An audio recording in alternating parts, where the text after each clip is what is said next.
6 number लिखिए, धातु जल के साथ अभिक्रिया करके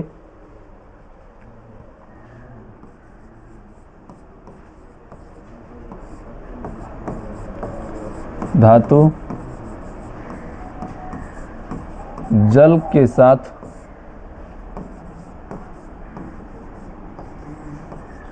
अभिक्रिया करके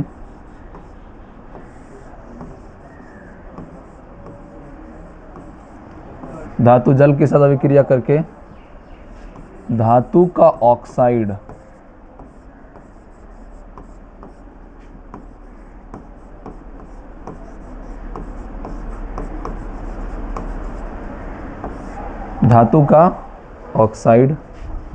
बनाता है। धातु का ऑक्साइड बनाता है और हाइड्रोजन गैस मुक्त करता है और हाइड्रोजन गैस मुक्त करता है।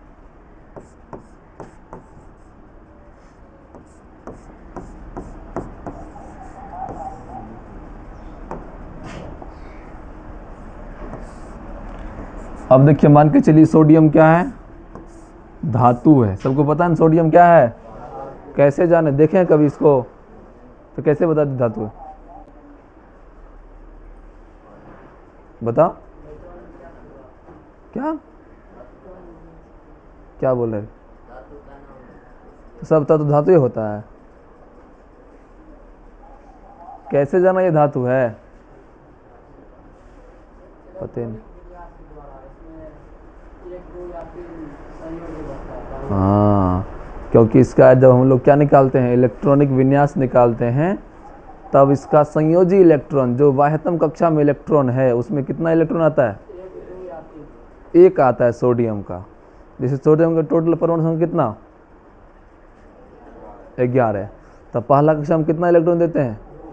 दूसरा में तो क्या को बच गया? 2, 8, 10, एक को बच गया। तो लास्ट वाला इलेक्ट्रॉन जिसका 1, 2 या 3 होता है वो क्या होता है? हाँ, तो सोडियम क्या है? धातु है। इसका अभिक्रिया किसके साथ करवाएं हम? जल के साथ। ठीक है, अब ध्यान समझिए, इसके कोई भी धातु जल के साथ अभिक्रिया करके क्या बनाता है? हाइड्रोक्साइड बनाता है। क्या बनाता है? अब देखिए यहाँ पर क्या है? सोडियम धातु है और जल का सूत्र सबको पता है क्या होता है? H2O। ठीक है, तो यहाँ से एक हाइड्रोजन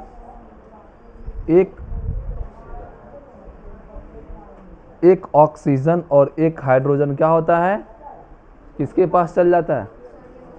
किसके पास अंशु? ठीक से बैठो। तो एक ऑक्सीजन और एक हाइड्रोजन किसके पास चल जाता है? जल ऐसे होता है ना, H और OH, यही ना जल है, H2 और O। तो H2O में से OH किसके पास चला गया? तो Na और OH, तो क्या बन गया? NaOH। ठीक है, बच क्या गया? H।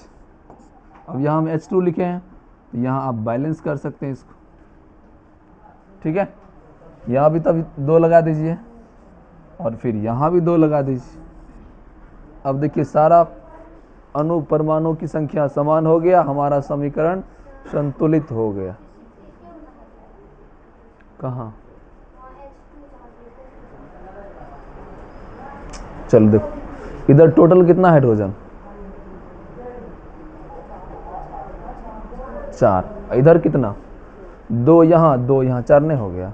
ये सब फर्स्ट चैप्टर का टॉपिक है, फिर समझाना पड़ेगा हमको। लिखो, नहीं हो गया 4 गो? और कोई दिक्कत पूछिए। ठीक,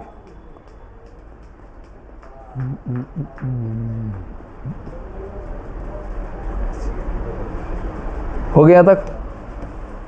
और एग्जाम्पल लिख सकते हैं आप। कैल्शियम क्या है रे? धातु या अधातु? धातु। इसका अभिक्रिया किसके साथ करवाएंगे? जल के साथ। अब देखिए, वही सेम कंसेप्ट है, जल के अंदर क्या सब होता है?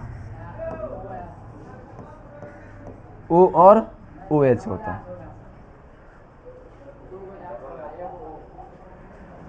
अच्छा सॉरी, हाँ, H और OH होता है, नहीं तो सेम कंसेप्ट है यहाँ पर। इसका जो OH है वो किसके साथ आ जाएगा? तो क्या बना लेगा? Calcium hydroxide. जब O रहेगा तो ऑक्साइड, OH रहेगा तो याद रहेगा। जब चुच्छे O रहेगा मतलब केवल O रहेगा, क्या रहेगा? तो क्या कहलाएगा? धातु का ऑक्साइड। कैल्शियम के साथ यदि ऑक्सीजन है तो क्या होगा? Calcium oxide. यदि OH नजर आया, हाइड्रोक्साइड। ठीक है, तो अब यहाँ कैल्शियम और यहाँ पे क्या बन जाएगा? CaOH। कैल्शियम दो गो रखता है, पता है ना तुमको, क्योंकि इसके पास 2 इलेक्ट्रॉन एक्स्ट्रा होते हैं। चलिए आगे बताएंगे सब बात। अभी तुम लोग समझो कि ये 2 हाइड्रोक्साइड लिया, ठीक है, और क्या मुक्त करेगा? ये हाइड्रोजन गैस मुक्त करेगा। समझ में आ गया? हाँ हाँ, प्लस।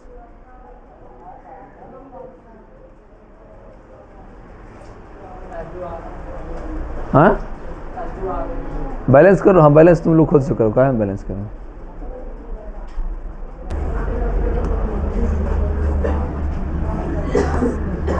चलिए बताइए, पोटेशियम धातु है या नहीं? इसका अभिक्रिया किसके साथ करवाएंगे? जल के साथ। तो वही कंसेप्ट होगा, जल के अंदर क्या सब है? H और OH। तो इसका OH किसके साथ आ जाएगा? तो क्या बन जाएगा? हाँ, पोटेशियम हाइड्रोक्साइड अर्थात KOH। और क्या मुक्त हो जाएगा? Hydrogen gas. इसका मतलब समझिए ध्यान से थोड़ा सा। इसका मतलब ये है कि यदि सोडियम और पोटेशियम को पानी में भी क्या करेंगे? डुबा के रखेंगे या पानी के साथ भी रखेंगे, तो भी ये क्या करेगा? अभिक्रिया करके आग लगाएगा। क्यों? पानी में क्यों लगा देगा? क्योंकि आप सबको पता है पानी में भी क्या है? ऑक्सीजन है ना रे। इसी कारण इसको पानी में डुबाकर नहीं रखा जाता। कहाँ रखा जाता है? केरोसिन तेल में। समझ में आ गया? यदि सोडियम को पोटेशियम पानी में थोड़ा सा डाल दिया तो पानी में आग लग जाएगा। समझ में आ गया? हाँ, चलो लिखो इसको जल्दी से। अगले देख लिखिए, मैग्नीशियम, आयरन तथा जिंक। मैग्नीशियम, आयरन तथा जिंक जल के साथ अभिक्रिया नहीं करती है।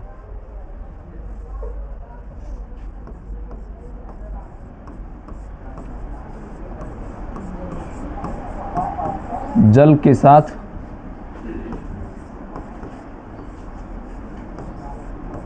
अभिक्रिया नहीं करती है।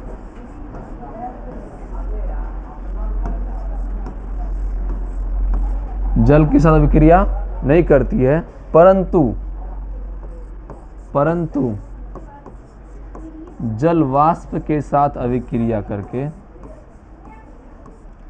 जल वाष्प के साथ अभिक्रिया करके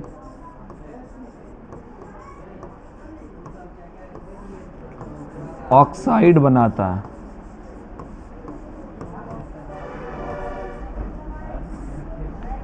बात नहीं करो। परंतु जल वाष्प के साथ अभिक्रिया करके ऑक्साइड बनाता है, और ऑक्साइड की हाइड्रोक्साइड ऑक्साइड बनाता है और हाइड्रोजन गैस मुक्त करता है, और हाइड्रोजन गैस मुक्त करता है। समझ में आ गया? तो लोहा में पानी से जंग नहीं लगता है, नमी वाला हवा से जंग लगता है। समझ में आ गया? नमी वाला हवा मतलब जल वाष्प, जिसमें हवा के साथ साथ जल की मात्रा है, वाटर वेपर। समझ में आ गया? तब जाके लोहा में हो या मैग्नीशियम में हो या जिंक में हो, ये सभी जल के साथ अभिक्रिया नहीं करती है। इसके लिए पानी से ज़्यादा खतरनाक है पानी वाला हवा। ठीक है, पानी में रिएक्शन करता है लेकिन लंबे समय के बाद करता है, लेकिन जल वाष्प में तुरंत कर लेता है। ठीक है, तो सभी का हम लोग समीकरण लिख लेंगे। तो पहले क्या है, Mg प्लस H2O। तो सिंपल है, इसका ऑक्सीजन क्या होगा,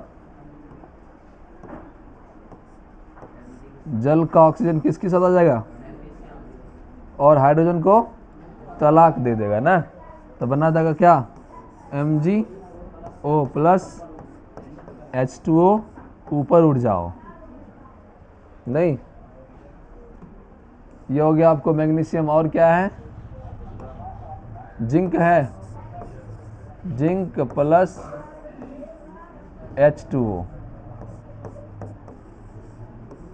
इसका भी ऑक्सीजन किसके साथ आ जाएगा, बोलो ना रे, जिंक के साथ अभी क्रिया कर लेगा। तो क्या बनाएगा, जिंक ऑक्साइड, और क्या मुक्त करेगा, हाइड्रोजन गैस मुक्त करेगा।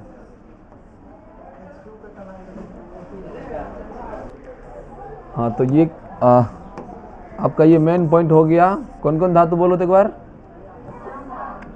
तांबा यानी कि कॉपर, और मरकरी Hg, जिसको हम लोग पारा कहते हैं, टीन Sn, सोना ऑरेंडम, और चांदी Ag। ये सब जल के साथ नो रिएक्शन, कोई अभिक्रिया नहीं करेगा। क्यों? क्योंकि ये कम क्रियाशील है। क्या है ये, जल के साथ अभिक्रिया काफ़ी लंबे समय, कई वर्षों के बाद ये करता है।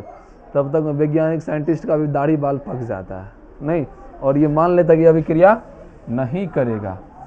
तो यदि हम क्या करते हैं, कॉपर की अभिक्रिया, मरकरी की अभिक्रिया, या टीन की अभिक्रिया, या चांदी की अभिक्रिया, या सोना की अभिक्रिया किसके साथ करवाते हैं, H2O के साथ, तो रिजल्ट क्या आएगा, क्या आएगा रे, नो रिएक्शन।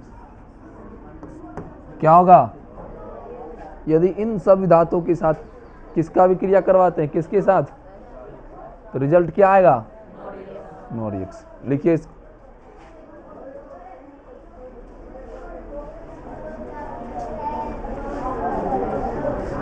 चलिए ये धातु के रासायनिक गुण का 7वां नंबर होगा। लिखिए, धातु अम्ल के साथ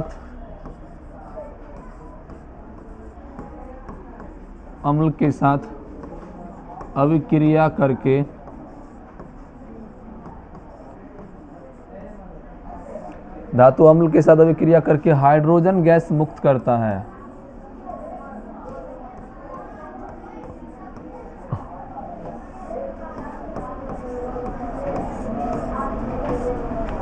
धातु अम्ल के साथ अभिक्रिया करके हाइड्रोजन गैस मुक्त करता है।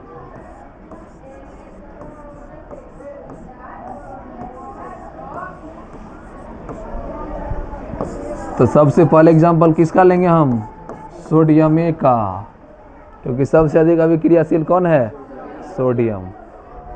इसका अभिक्रिया किसके साथ कराएंगे, किसी अम्ल के साथ, जो सिंपल हम मान के चलो HCl ले लेते हैं, नहीं तो ये क्या करेगा, सोडियम क्लोरीन के साथ मिल जाएगा और क्या बन जाएगा, सोडियम क्लोराइड NaCl। क्या मुक्त करेगा, हाइड्रोजन गैस मुक्त करेगा।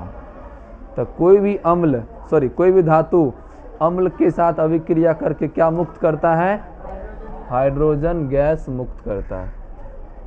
याद रहे, एग्जाम्पल लिख लिए, एक एग्जाम्पल और लिखिए,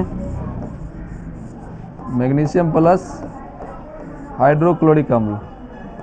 इसका भी क्या होगा, Mg किसके साथ अभिक्रिया करेगा? तो क्या बन जाएगा? MgCl2। ये 2 क्लोरीन को रख सकता है क्योंकि इसके वायतम कक्षा में कितना इलेक्ट्रॉन रहता है?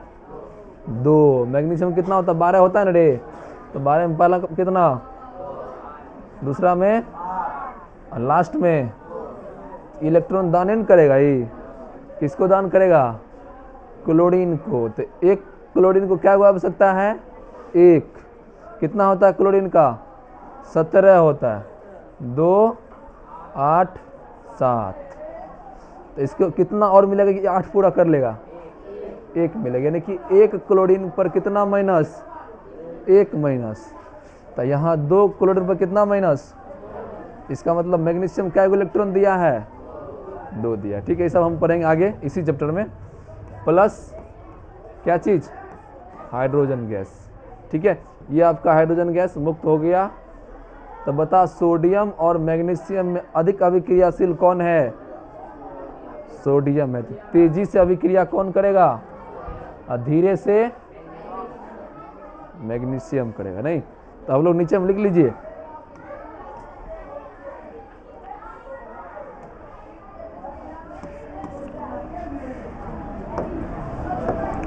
लिखिए सोडियम काफी तेजी गति से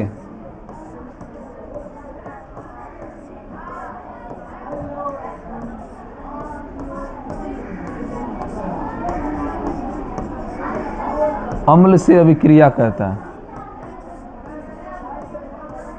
अम्ल से अभिक्रिया करता है, परंतु मैग्नीशियम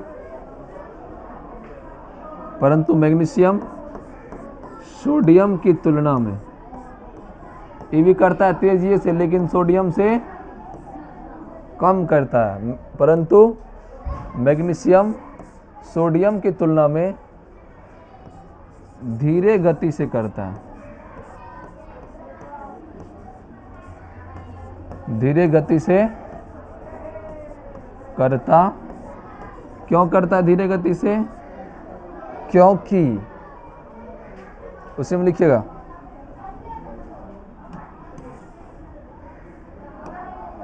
क्योंकि क्या?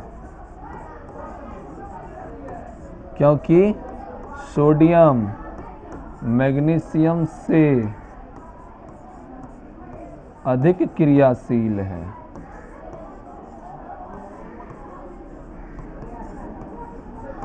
अधिक क्रियाशील, क्योंकि सोडियम मैग्नीशियम से अधिक अभिक्रियाशील। ठीक है, चलिए आज का क्लास यहीं तक रहने दीजिए।